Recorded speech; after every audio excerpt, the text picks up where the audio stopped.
Not gonna lie, it's a little hard to move this little slider on this board because it's behind me. This setup, but we got the drums to you. Yeah, gotta have those drums. Gotta have them. Well, hey, this looks different. Yeah. Yeah. You guys did a lot of work since the last show. Yeah.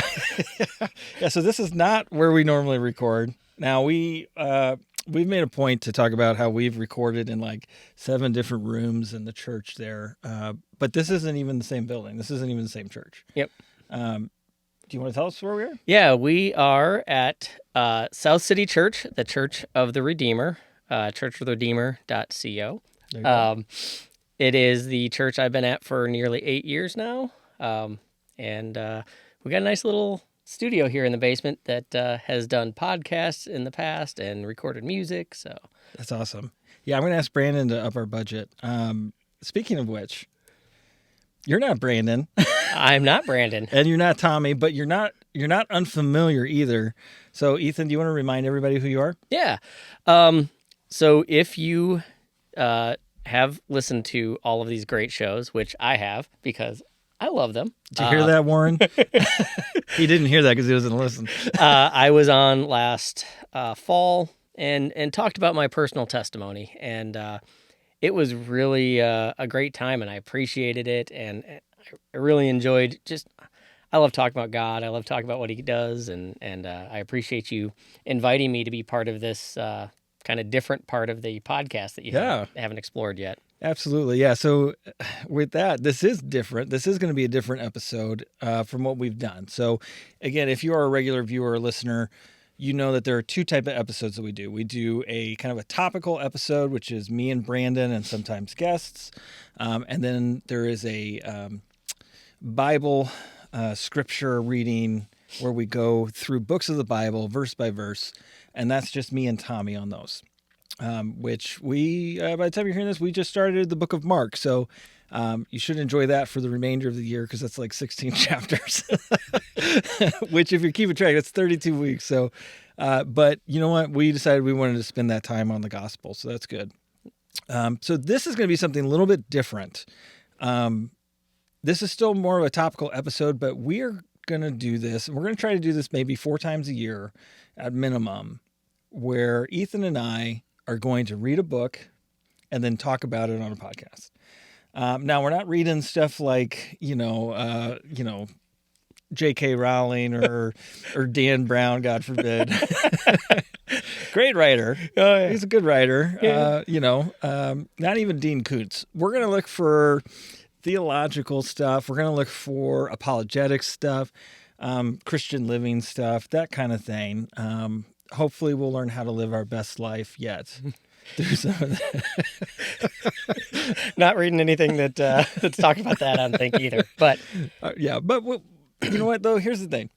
I don't know, and you maybe had a different experience, and this is why I asked you, because in the conversations we had, you seemed very well read. And maybe I just had it wrong. But as we were even talking about this, you were like, oh yeah, I've read this book 3 times, So I felt like this was going to be, when God put it on my heart to do this, I really felt like you were the right person for it. And I feel like though since after I got out of Bible college 20 years ago, I was like, okay, I've read everything there is to read. I don't want to do this anymore. yeah, And so I kind of just stopped reading a lot of the literature. And the only Christian literature that you really hear about, if you're not in certain circles, is the mainstream stuff. So what are they willing to put on TBN or CBN, or what will Oprah talk about because it won't offend half of her audience? yeah. Those types of things. So I was hoping we could get into some stuff that maybe our listeners haven't heard of. Mm-hmm. That will help them apply the gospel to their day-to-day in a way they haven't before. Yeah. Well, I appreciate you thinking that I'm well-read. I love audiobooks, I'll tell you that much. Okay. So this is, I love reading too, but I do a lot more audio, but this was great. It had been probably 6-8 months since I just really sat down and got into a book. So Yeah, but you bring up a great point, man. Audiobooks, there's no excuse not to be reading because you can read without reading. You can just listen. Yep. Yeah. So today we're bringing you Beards, Books, and Brotherhood. That's our tagline. All right. I love it. Yeah. And specifically, we're going to start, and if you've listened, this shouldn't be a surprise to you. We're going to start with a C.S. Lewis book. This is my copy that I got through marriage. C.S. Lewis, The Problem of Pain. My wife had a bunch of C.S. Lewis books down in the basement, and this was one I had picked up and tried to read before, and then just never got through it. So Lewis is a meaty read. It's yes, you take a bite and you're chewing it for a while. So. you absolutely can. But at the same time, I don't want it to sound daunting, and we'll get a little bit into that at the end. Yeah. But you have to remember, C.S. Lewis was an Oxford professor in Great Britain, England, United Kingdom, whatever it was called back then, who was writing in a time and a place where the words and vocabulary they used were different than what we're using today. So sometimes it feels like you're reading something that's a little bit, I don't know what the word is, elevated or more scholarly. But what I loved about this book is that I think C.S. Lewis knows that. And what he is a great storyteller. So he hits us with all sorts of analogies and things. So he makes this very accessible. Yep. Yeah. So this particular one was published in 1940. And he was actually asked to write this book. In fact, if you go to the preface that he wrote, he says, Mr. Ashley Sampson suggested that he write this book. And he didn't really want to. Well, he didn't say that he didn't want to, but he wanted to do it in anonymity because he I think, didn't want to be ridiculed. He didn't want people to accuse him of being a hypocrite was a big part of the preface. Yep. Because he lays out some things that he says I was unable to achieve. But this was really his first attempt at apologetics. Well, it's really one of his earlier books. Also, I can't remember his second, third, fourth, but it was early on in his very prolific writing career. Well, absolutely. Like if you look at his stuff, he didn't start his fiction writing. He started his fiction writing in like 33 and like 1938. So he had like Out of the Silent Planet had come out. I think Chronicles of Narnia was not there yet. He wrote that? Yeah. The Pilgrim's Regress was an interesting one. That was one of his first Christian novels. But he had poetry under his pseudonym back in 1919 when he was still an atheist. And he wrote a bunch of other more like essays and things like that. Yeah. So yeah, this is one of his earlier works. Yeah. Yeah, so it it is interesting. You mentioned he was an atheist. So those of you that don't know much about C.S. Lewis, he was raised Christian, became an atheist. He actually served in World War I. Yeah. And was in the trenches for a while. And then after that, when he was actually becoming, scholar, he went to Oxford. There's a couple other colleges. That's when he really started to logically think through things, and he became a theist first, and eventually a Christian. Yeah. I have here in my notes 1931. So yeah, that's roughly when they can kind of pinpoint it. Yep. A lot with the help of J.R.R. Tolkien, Yep. who was one of his cohorts at the college. Yep. And you mentioned he was in World War I. One of his best friends was in the war with him, and he did have to suffer the pain of watching him die in the war. And he had made an oath to him, and I didn't have this, I don't think I had this in my notes, but this was something I heard recently, to take care of his mother. It was like a pact they had, like if something happened to either one of them, they would take care of the other's family. And so he lived with this man's mother almost as a surrogate son for a while to take care of her. So even in his atheism, he had this sense of morality, which he appeals to at different points for the proof of God. Yeah. So about the time that this came out, this was 1940. So the United Kingdom had now entered the Second World War, and they were currently experiencing air raids by the Germans. So unfortunately, a lot of casualties were happening and people were being lost. This was, they don't call it the Second Great War for nothing. Yeah. Right. So people were experiencing a lot of pain at this time. As we've kind of already mentioned, he really considered himself a layman. So even for all of his intelligence, he didn't see himself as a theologian. Yeah. So he was convinced that if I think he called them like real theologians, if any theologian reads these pages, he will very easily see that they are the work of a layman and an amateur. You know, kind of like this podcast. kind of like this podcast. Yeah, if there's any real podcasters out there that watch this, they'll see the work of amateurs and laymen. But as I've already kind of said, I feel like this makes him very relatable because he's speaking in very plain terms, and he's speaking in ways that would relate to the common man, not to the professor or the person who spends all their time in the books out of college writing and teaching. Yep. Yeah. So, one thing I wanted to kind of bring up was how this book. I mentioned that I read it several times, and if you do go back and listen to the testimony that I give, or have in the past, you'll know that I did go through 2 divorces before my current and what Tim referred to as my proper wife, Yeah. which is now what she had me update her name to in my iPhone. So every time she calls, I'm getting a call from proper wife. Yeah. But I did go through a lot of times where I questioned God. I questioned why he let me go through the suffering. I wasn't going through, physical suffering at the time. And I think we talked about that a little bit, or at least I have some notes to talk about that later. It was the mental suffering. And this book, along with another one I'll mention in a second, just really helped me put it in perspective. The other book is A Grief Observed, which is also a Lewis book, which he wrote like 20 years later, around 1960, I believe. And it was right after his wife passed away.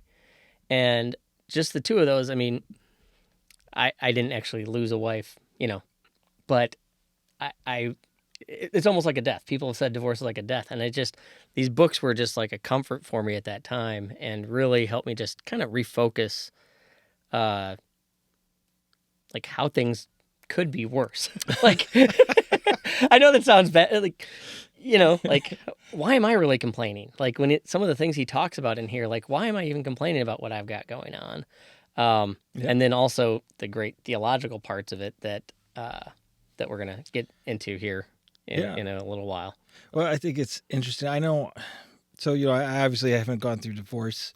And there's a lot of things I haven't gone through. I feel like I've lived a fairly relatively painless life, although there have been some major things that have happened in my life where I did feel tremendous amounts of grief, and went through that. The thing that always seemed weird for me, and Brandon and I talked a little bit about this in one of our first episodes, is, and this is where C.S. Lewis kind of helped me a little bit, is I've never understood blaming God for it. I've just never understood why somebody would blame God. And he makes some really good points. And so I was really hoping when I walked into this book that I'd be able to walk away with a better foundation for how to have that conversation, as opposed to just being like, I don't understand why you care. Yeah.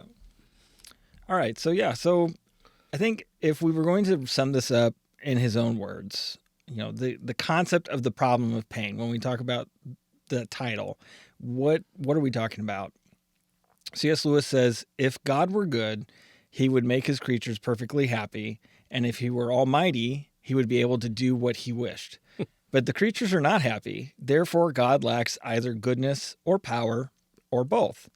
So this is the question that people kind of pose. Well, if you believe in God, why do bad things happen? Because if God can do everything, why did he put us here? Yeah. And why do we experience what we experience? And why is there war? Why is there abuse? All of that we see. If he had just made us all like John Lennon, could you imagine? All the people. I hate John Lennon so much. I love him. I love him as God loves. I don't, honestly. I wish I could love people the way God loves people, but I've just never been a fan. Yeah. All right. So I think Lewis tackles these questions pretty well in his writing, and one of the things that I really love too is he understands that there's not a direct answer, and I think this is hard for people, especially when they're maybe in a place of doubt or they're in a place of pain. There's not a specific answer that just says this is why you feel pain. Yeah. But there's all these other elements that make this up. Yeah. Yeah. Yeah, the book goes into so many different things where I know we're going to really just kind of scratch the surface. I think I said, yeah, I could probably talk about this 2 or 3 hours, but I know that nobody wants to listen to or watch a podcast that long. Maybe 1 or 2 people. But yeah, no, that question that you read about if God, that's as a believer, that is what so many people have brought to me and said that, and I'm sure you've experienced similar things. We have some similar backgrounds and been around some of the same people at times. People, Yeah. Yeah. Well, gosh. And that's where I've had to learn a lot of grace and mercy and tact, because a lot of times my thought process on that is, well, why are you such a bad person? Not that you have bad things happen to you because you're bad, but do you realize what bad things you're doing to other people? Yeah. And so, again, I don't want to get the cart before the horse here. We're going to talk about some of this stuff. That's one of my favorite parts. Anyway. Yeah.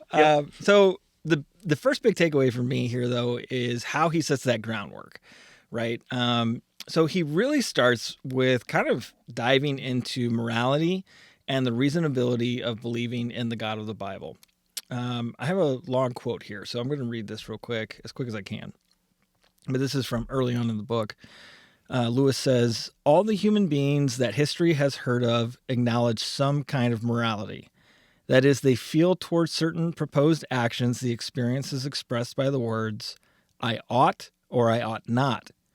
These experiences resemble awe in one respect, namely that they cannot be logically deduced from the environment and physical experiences of the man who undergoes them.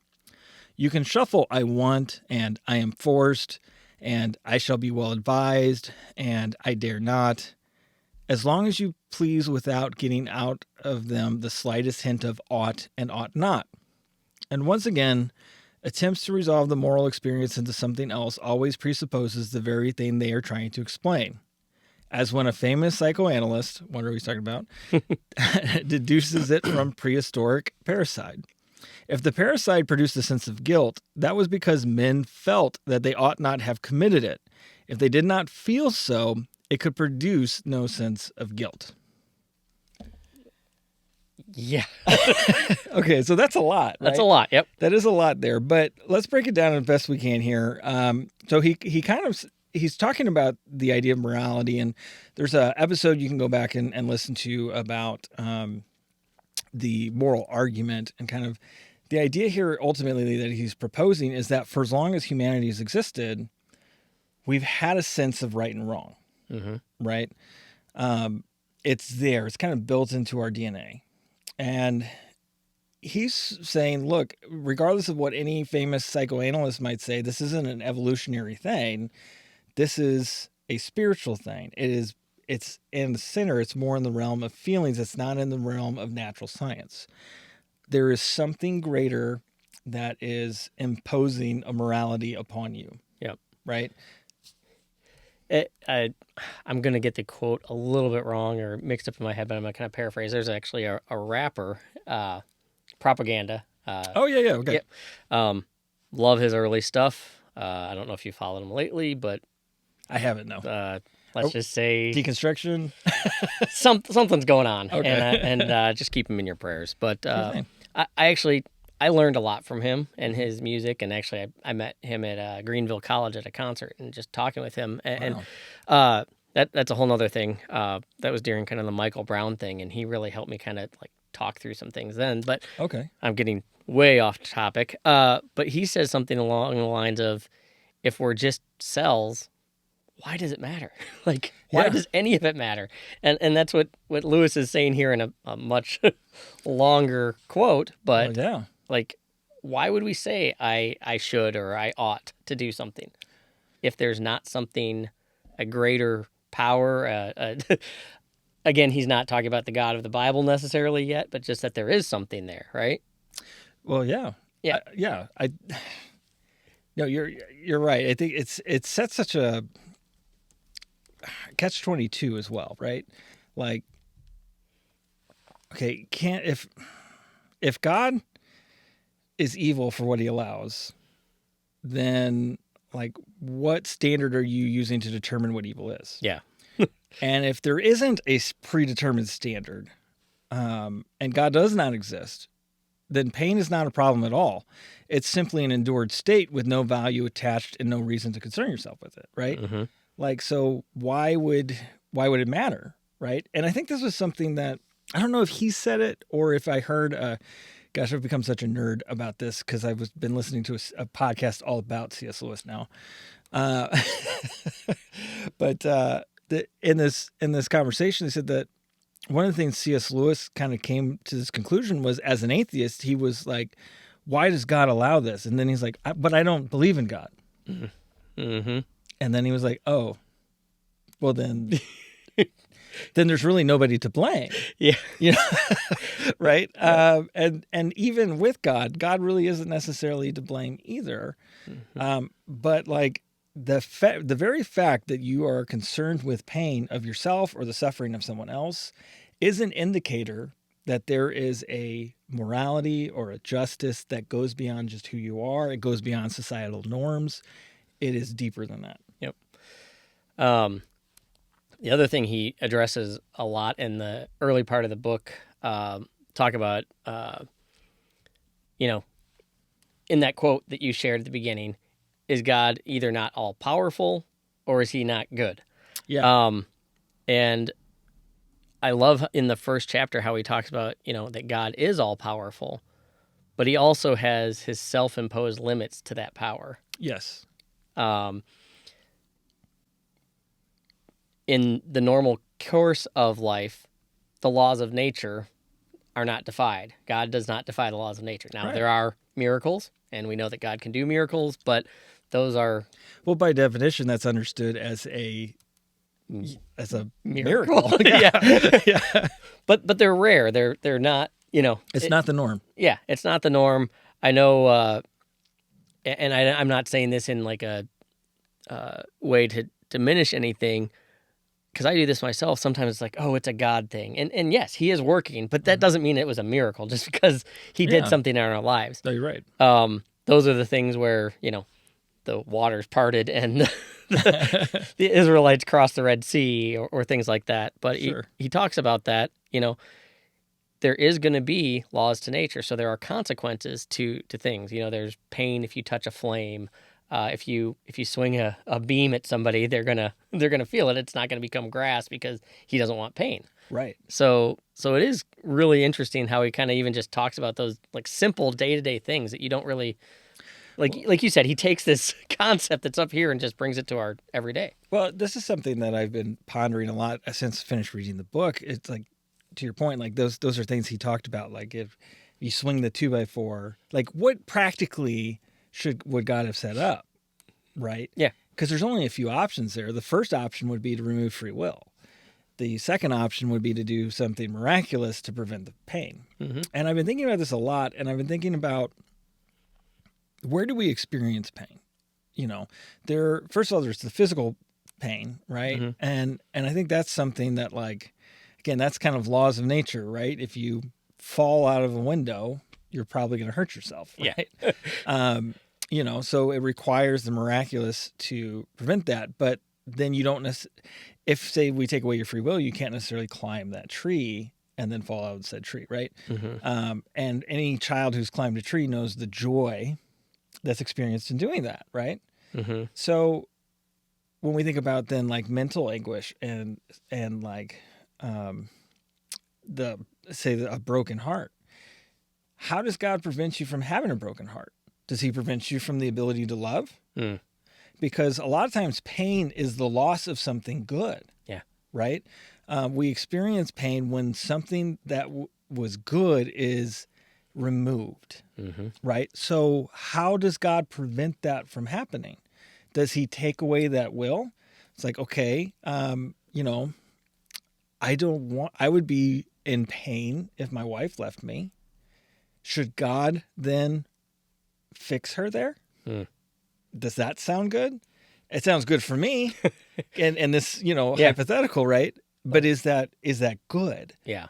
And then, you know, if that opportunity is not there, then I think a way I've put it before too, in a little bit different setting is if you don't have the ability to choose what is wrong, you can never experience the joy of choosing what is good. Yep. Right. And so that's where we have to look at that and say, what did you expect God to do differently? Yep. And how would that have impacted everything else? Yeah. There was actually a quote, and this is another one of his quotes that kind of sums up that chapter on his power, and it says, "The freedom of God consists in the fact that no cause other than Himself produces His acts, and no external obstacle impedes them. That His own goodness is the root from which they all grow, and His own omnipotence the air in which they all flower." Yeah. And like you're saying, what else would He do? Like, Show me something better. you Yeah. know, Yep. God has produced the greatest thing that we have ever experienced, which is existence. Yep. You know, so show me how He could have done it better. Yep. And without the ability to experience pain, would we have lost the ability to experience joy? Mm-hmm. Another quote from that about His omnipotence is where he kind of, and I love this one. You'll understand why here in a second because it's kind of direct. Is he kind of explains what impossible means, Mm-hmm. and he says it is no more possible for God than for the weakest of His creatures to carry out both of two mutually exclusive alternatives. Not because His power meets an obstacle, but because nonsense remains nonsense even when we talk it about God. And this quote brings me right back to that question that came up in youth group all the time. Can God create a boulder so big that He can't lift it? Right? It's nonsense. It's a nonsensical question. And then you started, swallowing goldfish Yeah. or seeing how many saltines you could eat in 2 minutes. Right. So we never did the goldfish. Okay. Never with me there, but they did this one thing that was so gross. It was the human food. I'm trying to think of the right term. Basically, a human blender, and the idea was they would put like a tomato and salt and pepper in somebody's mouth. He would chew it up, spit it out on a cracker, and somebody else would eat it as salsa. And thank God I never participated in that. I was like, why are we doing this? I actually have a story from youth camp, probably when I was 15, 14, and trying to fit in and be cool. And they kept a gallon jug of my aunt was the cook at the camp, and she kept a scoop of every piece of every meal all week long and then blended it together. So we're talking lasagna, we're talking hamburgers, we're talking Oh my gosh. cheesecake, anything that they made. And I went up and I took a big bite of it. Anyway, Gross. Okay. it was We'll have to do an episode someday on all the on crazy crazy things we did in youth youth group, groups. Yeah. So anyway, again, God can't do something that's counterintuitive to what He's already done. Yep.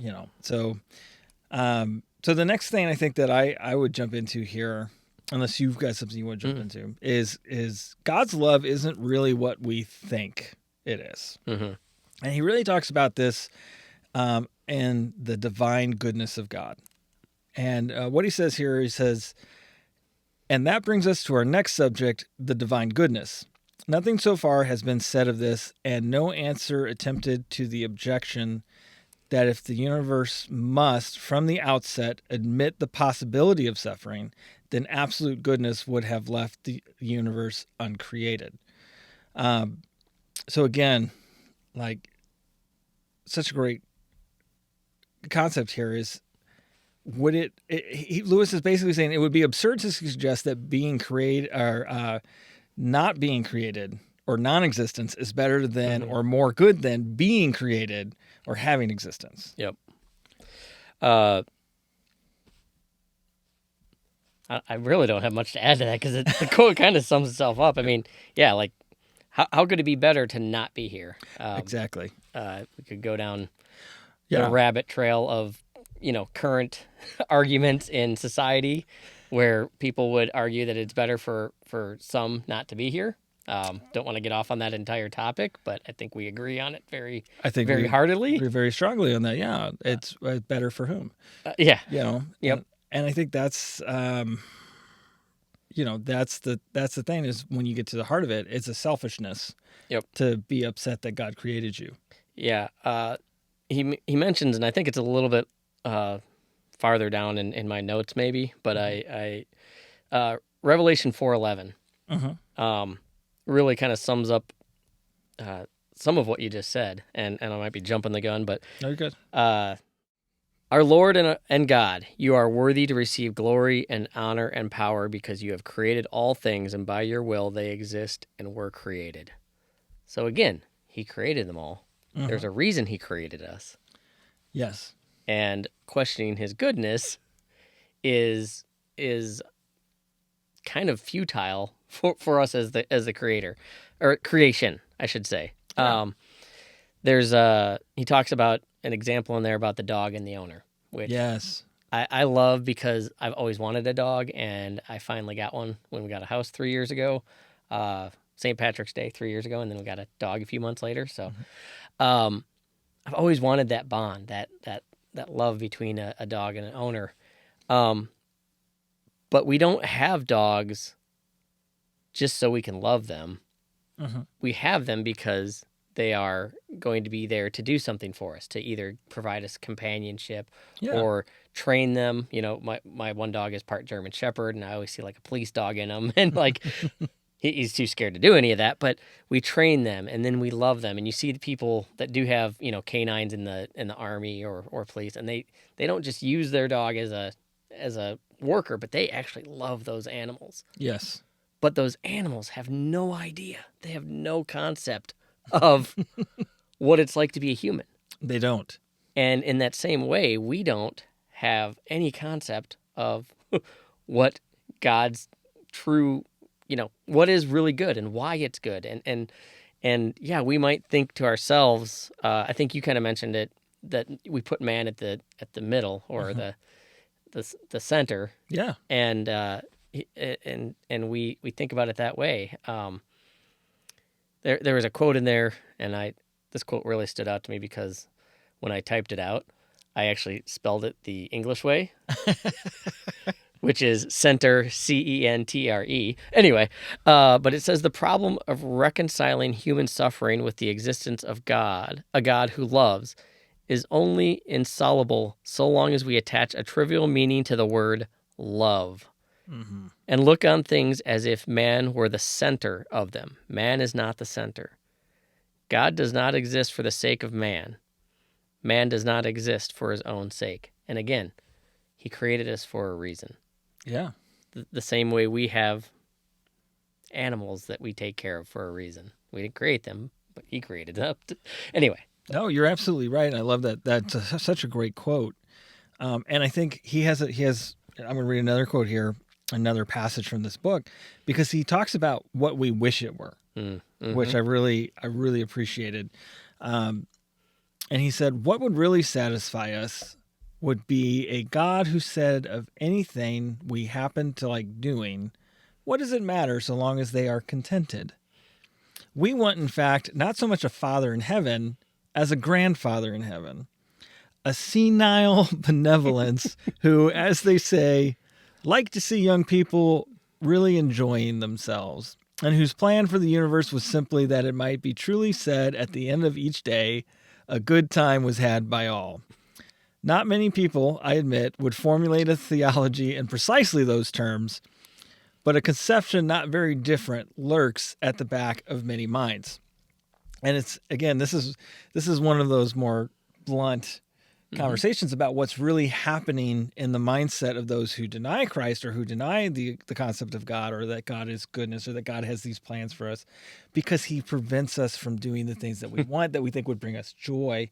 So we then invent this pain that we're experiencing, and invent's a strong word, but we discuss this pain that we're experiencing because we have to deny ourselves.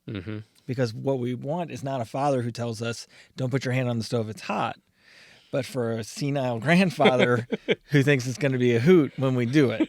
You kids just go ahead, I reckon. Yeah.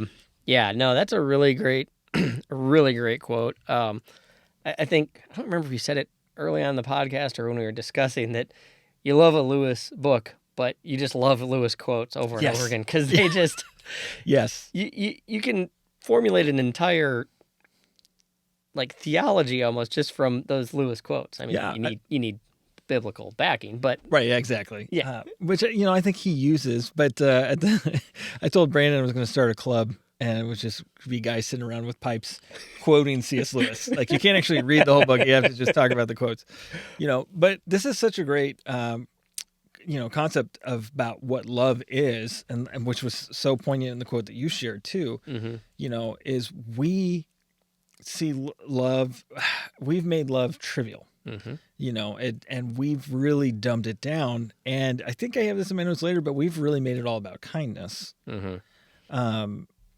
And it's just we've missed the point here, right? Yeah. When we ask God to be less involved in our lives, we're not asking for more love, but less love. We cannot reconcile human suffering with the love of God if we make it trivial, if we make man the center of all things. And as you said, God was not made for man, nor man made for himself. So yeah. I have one more quote. I love these quotes, so we're just going to do them. So to ask that God's love should be content with us as we are is to ask that God should cease to be God, because he is what he is. His love must, in the nature of things, be impeded and repelled by certain stains in our present character. And because he already loves us, he must labor to make us lovable. Now, I'm going to revisit that one a little bit later here as we talk through some of the harder parts of this book and this concept. But ultimately, applying that to the concept of pain, there is something to be said there about, God's love for us and his attempt to sanctify us will cause pain. It can be and will be a painful process at times, because, as we stated earlier, it requires us to deny ourselves. Yeah. And so there's going to be pain associated with that. Additionally, he uses, and we're going to get into this more as we go on, he uses the pain that we experience to build us, mold us, and shape us. So without that, we end up, I bet everybody that's listening to this can think back to something painful in their experience and in their life that they say, I am better because of what I learned through that. Yeah. Right. And if you haven't, I implore you to go back and really ponder upon what happened and how it could have impacted your life. Yeah. No, that's a really great point. So many things in my life, and again, I could go down a rabbit trail for a long time. Again, if you listen to the testimony, I talk about some of that, but some of those things just shaped me. I thought it was horrible at the time. I thought my life was ending. I thought, there's no reason to really even try in certain areas. I'm not saying anything. Why even try to live for God? But it was through those experiences that he's made me who I am. Yeah. Absolutely. I'm going to hit one more quote here while we're still on this concept. Hence the necessity to die daily. However often we think we have broken the rebellious self, we shall still find it alive. That this process cannot be without pain is sufficiently witnessed by the very history of the word mortification. So again, what he's describing here, what he's explaining in here, is if we are going to die daily, if we're going to take up our cross daily, that's not this is hard. I was going to say it's not a joyous thing, but at the same time, I feel the joy of the Holy Spirit when I talk about taking up my cross daily, because we're talking about experiencing the suffering of Christ and understanding what he did for us. And then in turn, doing that in our own lives daily. There is a joy in that suffering because we know the harvest that it brings. Yeah. And I hope I put it in my notes later, but I'm just going to mention it. Taking up our cross And you're saying, we then more remember or think of what Christ experienced. Mhm. And this problem of pain, well, isn't just on us. No. Oh, Yeah, it's to think not. about that our God came and experienced this pain. It wasn't, I can't imagine it was just the physical pain. We talked about the mental pain too. Yes. And because he was fully God, fully man, and he experienced all that we do, right? Yes. Man, Yeah. that'll preach. Yeah, it will, and I want to. It will. He experienced betrayal. He experienced abandonment. Mhm. He experienced not wanting to do what God had set before him, Yeah. but knowing that it was the right thing. Yep. There is not a thing. Okay, is it John Lennox? He's another Oxford professor, and Okay. he's if you've seen him, you've probably seen him debate Richard Dawkins. Okay. And he had the statement. He made this statement in a speech that he was giving to students at Rice, and I think this is appropriate for this moment. He was talking to a rabbi, and in that conversation with that rabbi, he asked him, you know who Jesus is, and who we say he is. Yeah, you say that he's God incarnate, basically. He's God in flesh. And you know what happened to him? Yeah, he died on a cross. Mm-hmm. And the rabbi was kind of like, not too good, not looking too good. Yep. And he says, okay, but if he is God and he did come in the flesh and he did die on the cross, what does that say about God and man's suffering? And he says, well, I don't know. He says, it says that God is not so unconcerned with our suffering that he was willing to experience it, to step down and become part of it. So if you think that God doesn't care about your pain, he became part of your pain, and he experienced an excruciation like none other. Yeah. Because he cares about what you're going through, and he wants to put you in a place where you can be reconciled with the Father, where you can have that joy everlasting, that goodness, all of those things that you want to know why you don't have them now, they're found in him. Yep. And the rabbi said, why hasn't anybody ever said it to me that way? Yeah. And it was so profound and powerful when I heard it, and it mirrors what C.S. Lewis was saying even then. Yep. Man, okay. So I think I'm going to skip over a few of these because I don't want to read the whole book. Yep. This isn't going to become the quote show. This is going to become the quote show, yeah. But let's. Okay, so here's another point that he brings out. We would all probably agree. I think most people would agree. Pain is just when it's inflicted upon evil. Okay. So we have a tendency to see pain as a response to bad action. So maybe it's the vengeance of God. We believe bad things should happen to bad people. Mm-hmm. Right? So this is why pain is often hard to swallow, because we feel it's undeserved. Well, I'm not a bad person. Yeah. I'm a good person. I pay my taxes. Yeah. And that's not necessarily the case. And it's also not necessarily the theology that we want to. Yeah. That pain is not always just a response to sin. Yeah. And that's, again, going back to kind of how I was raised, like I went through this pain in a period of my life, and I kept examining, like, what did I do? What did I do wrong? Like, I'm a good person, right? Yeah, exactly. There's a quote in here. We're going to go back to the quote show, but it says, the real trouble, and this is talking about being a good person. The real trouble is that kindness is a quality fatally easy to attribute to ourselves on quite inadequate grounds. Everyone feels benevolent if nothing happens to be annoying him at the moment. Yes. There's so much more to that quote. I put the, I don't know, what do you call it? The three little dots. Yeah. And I'm not going to, look it up and read it all because the whole quote was great. But just at that point, that's me. Yes. He looked at me and said, what's annoying you at the moment? Because how did he get our mail in 1940? Is what I want to know. No, but isn't that the truth? Because the reality is when we look at, everybody looks at themselves and says, I'm at least good enough. But when we're not good, we have a justifiable reason, which is that annoyance, right? We can justify our behavior because of this chemical imbalance, or because of this experience, or because of that person's hurtful words. So now I'm justified in returning them. And this is, I didn't get in trouble after the last podcast opening up about my personal, my relationship with my wife. And we've had some arguments recently. We argue. Not going to hide that from anybody. And there is some of that. It's like, well, she's bringing this up, so I'm going to bring this up. Yeah. It's like, you played the 10. I've got the ace right here. I'm going to just slap that down on the table. Well, it's the account of wrongdoings, right? And like, to C.S. Lewis's point, we've boiled love down to just kindness.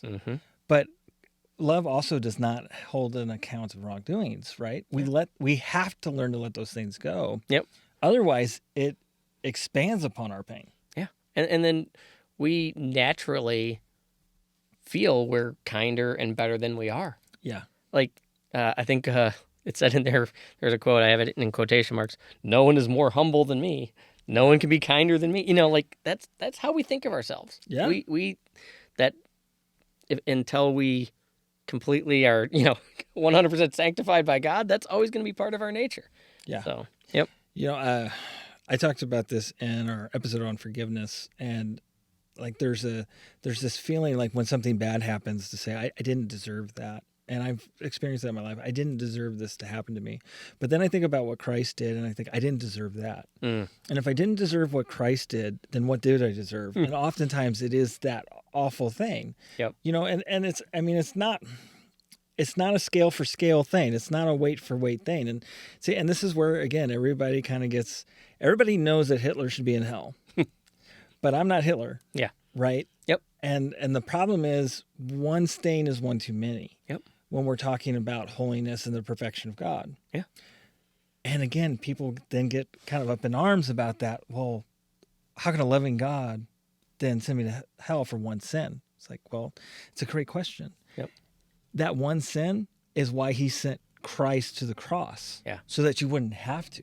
Yeah. One of the conversations in my life that stands out, and somebody that I love and don't really know that well, but it's just one of those people I connected with and kind of still in my life. But we would have conversations like this, and he's not a believer, and he would, I ask all my Christian friends, what makes you so much better than me? And I was just honest. I said, I'm not. He's like, but I've done this, this, this. And he listed some things, that, okay, they're a little shocking, Yeah. But then I think about that, and I told him, well, I've done this, this, and this.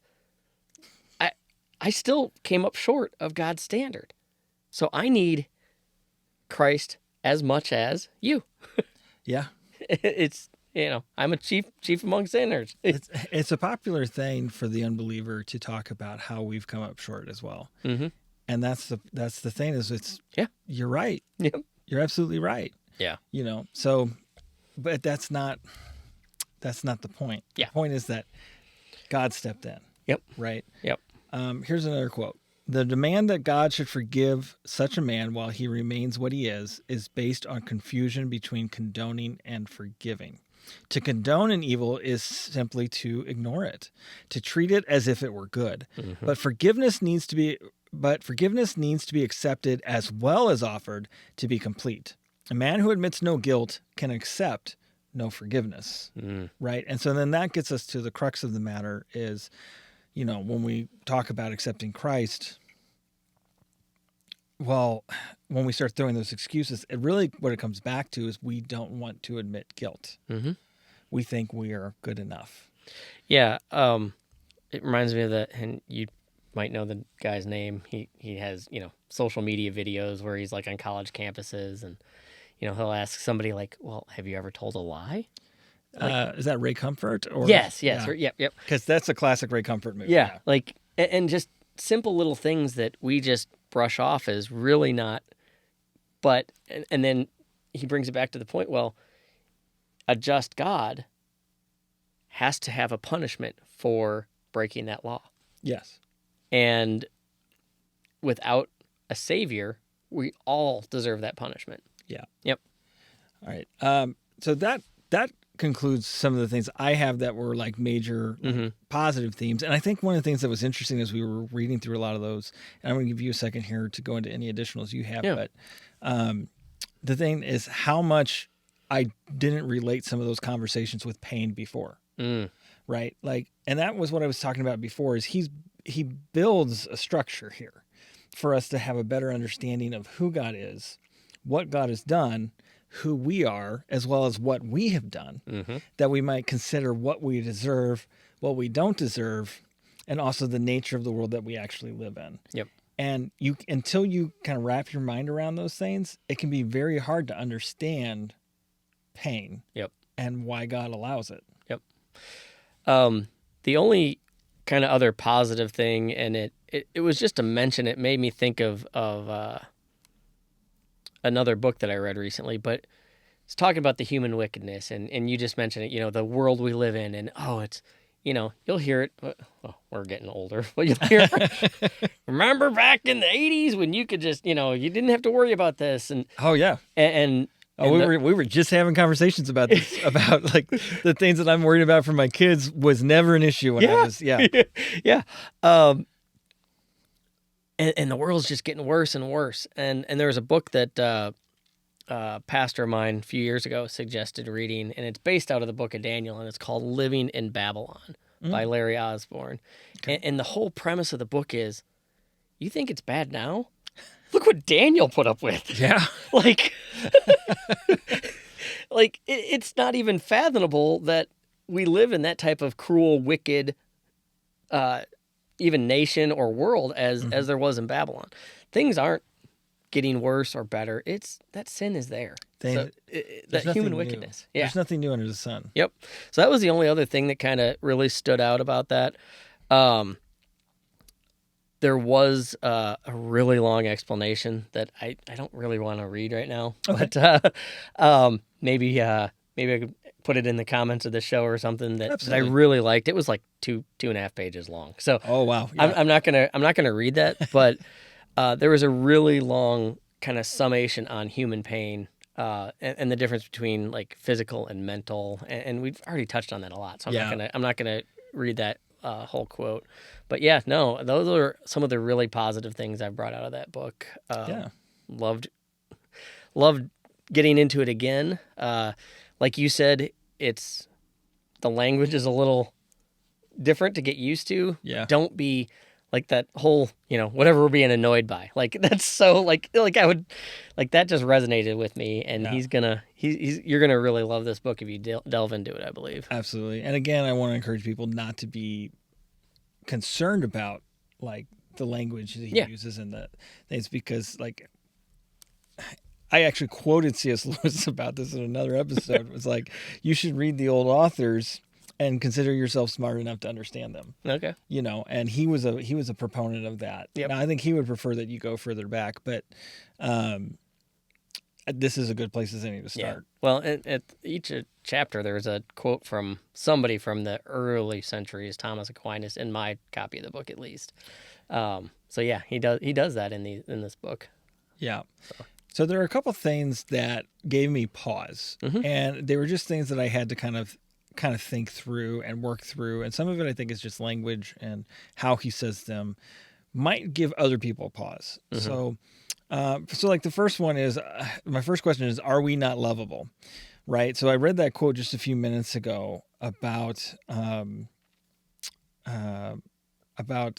God kind of giving us, see if I can find this here, but okay, yeah. So because he already loves us, he must labor to make us lovable, right? So okay, so are we not lovable? So he says this in the book: the examples given in the last chapter went to show that love may cause pain to its object, but only on the supposition that that object needs alteration to become fully lovable. Right? So when I read that, I'm like, okay, what does that mean? And I think ultimately what we have to wrestle with is what he's talking about is we have used our free will to become very bad. You know, whether we want to admit it or not, as a individual, you're not a good person. I hate to break that to you. Okay. And this is really hard for us to swallow. And he admits that. He's like, this is very, very difficult for us to swallow. But he makes this claim that Christianity must preach the diagnosis, which is bad news, before it can express that there's a solution, which is the good news. And really, it's what the Bible says, that while we were yet sinners, right, God gave us his only son. And it was God who first loved us. So I think this language could sometimes be misunderstood by a skeptical modern audience, but what he's talking about, because if you go back to that first quote, he's how that ended, he said, because he already loves us, he must labor to make us lovable. He's not saying that God doesn't love us until he gets us to a point. He's saying that because he loves us, he has to get us to a point where we can stand in his presence, right? I was just reading through Exodus, doing some study on the Old Covenant, and like seeing that whole scene where he's calling Moses up on the mountain and he keeps warning him, keep the people away from the mountain because they're going to die. And then when he speaks to all of Israel, they're like, oh, we're going to die. This is too much. He's too great and holy and awesome. How can we stand before this God, right? So there is something that has to change in us to make us, to put us in that place to receive his love. It's not that we're not lovable. And it's not that we're perfect, but there's this, he has to do a work in us. Yeah. No, especially in this day and age, it's like a concept that it's harder to grasp because, well, don't you love me for who I am? You know? Depends who you are, I guess. Yeah. But you know what I'm saying? Like, yeah. You know, everybody wants to be who they are and wants to be loved for that. And who you are isn't what you do. Exactly. So yeah, and that's why identity politics is so dangerous and so damaging to us when we identify ourselves in our actions or in our desires, and not in our purpose. You know, our purpose is different than our desires. Yep. You know. Yeah. Anyway, we could go a long way with that. So you'll have me back on around the election, and That's we'll right. really drive people away from the podcast. Well, we got to. If we must, we must. We'll just make a lot of Ron Swanson quotes on government and be done. That's right. So okay. So that was one of the two things that gave me pause. The other thing that gave me pause, I've got some really long quotes here. I'm going to maybe leave those on the page, but does God cause pain to draw us in? Right.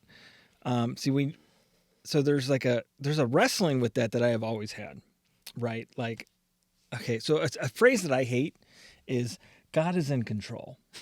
Because that, to me, it insinuates that God is pulling every string, right? Yep. And I think what we mean to say is that God uses all things to his ends. Yeah. Right? Yep. And I believe that's what he is saying, but there are times in this book where I wrestle with this idea of God doing hurtful things to me in order to refine me. At the same time, we know that God humbles the proud. Like, God does claim in his word that he moves against those who need to be moved against. Is it kind of audacious for me to say God would never have had to have moved against me, that I was always in his perfect will? Yeah. Yeah, and I'll just be honest. That's one that I go around and around a lot with. Kind of my background, I was raised a little bit more kind of believing, not, I don't mean the theology, but just the basis of kind of what you are saying, you know, God's going to let certain things happen. And now I'm more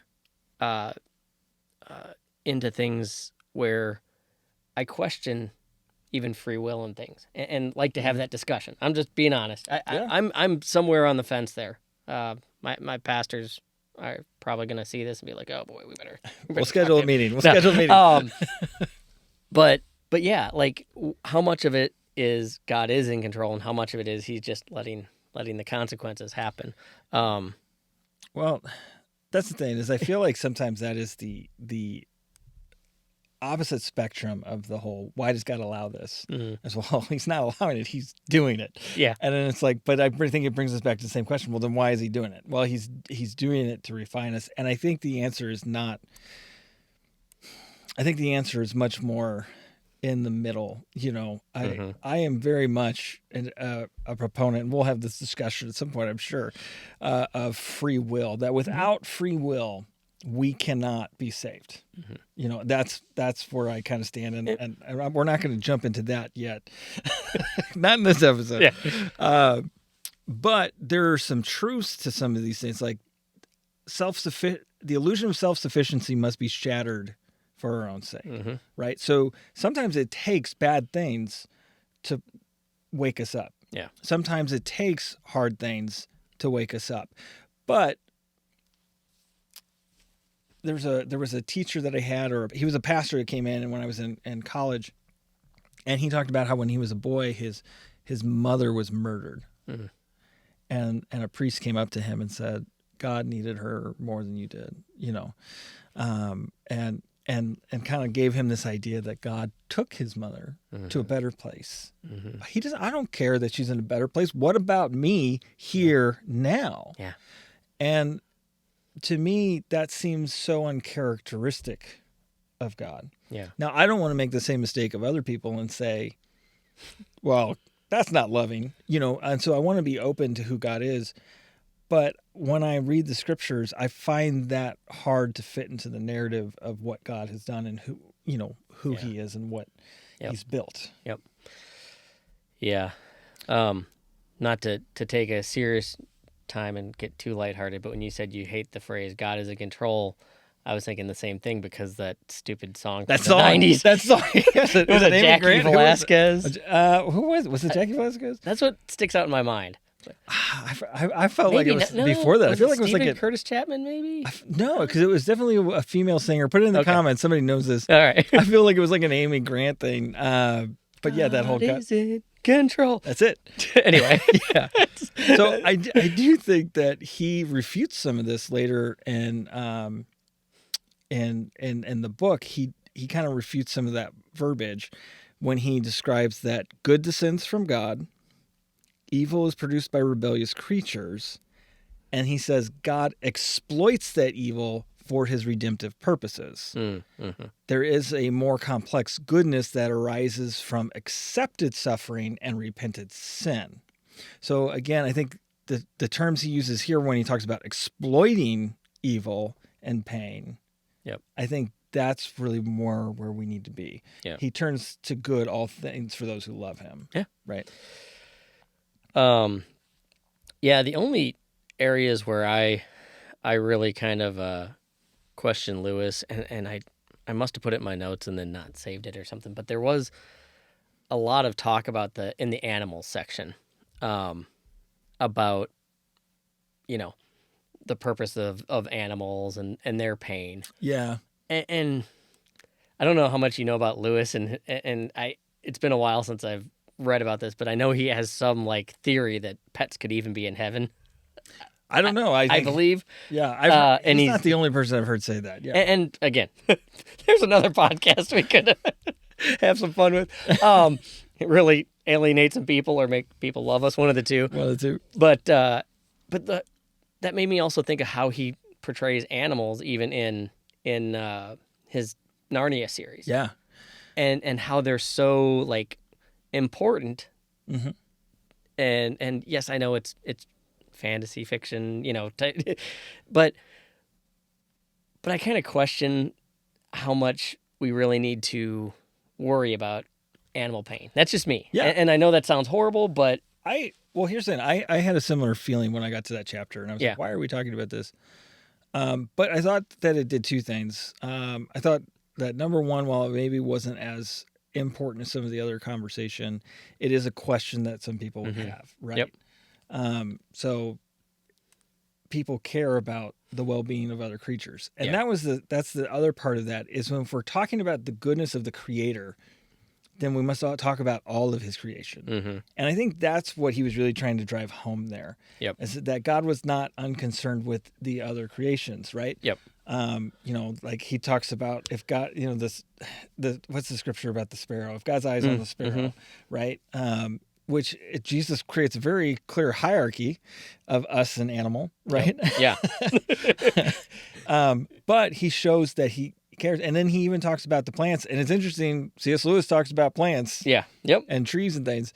But, he talks about how the lilies that even Solomon couldn't be as adorned as fancily as God made the lilies. This is what Jesus says, right? Yep. So like there's something there. It's just maybe not the most important thing. Yeah. The one part that that I did kind of take out of that was really interesting is that he, and again, I must not have saved my notes because I did have it in here, but he talks about how humans are here to kind of bring peace to some animals.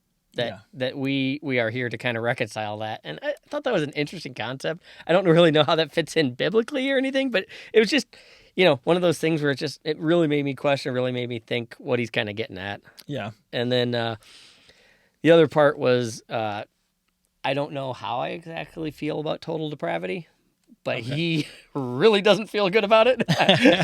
And that was the only other place where I would kind of question. Yeah, he raises an interesting question about total depravity, in which he says, if we are totally depraved, then would we know that we are totally depraved? Yeah. But I think he says that he applies that to an individualistic sense, not to a cultural sense. Yep. If that makes Yep. and yeah. And I think that's maybe where, if he's missing something there, that's maybe where he's missing it. Yep. But I can't say that I've studied total depravity well enough to say I'm going to refute or not refute him. Yeah. But according to his preface, I'm as qualified as he is, so we're good. Exactly. Yeah. Yeah. Okay. So I think the last question we have here then is, would you recommend this book? Now, you've read it how many times?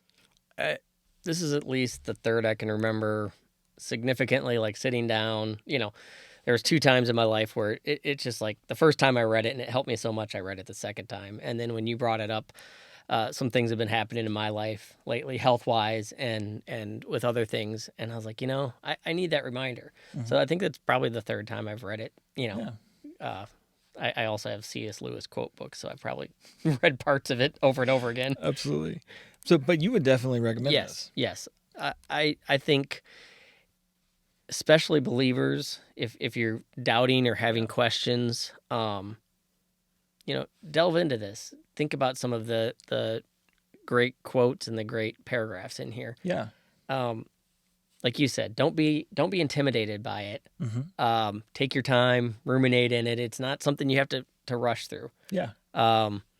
It could be something you pick up and read a few pages and then set it down for a week, but it's going to give you something each time you pick it up, I believe. I agree. In fact, I would even say that, like, if you didn't want to, you could even just read some of the chapters on their own for a great kind of quick study on some of these concepts and some of these theologies.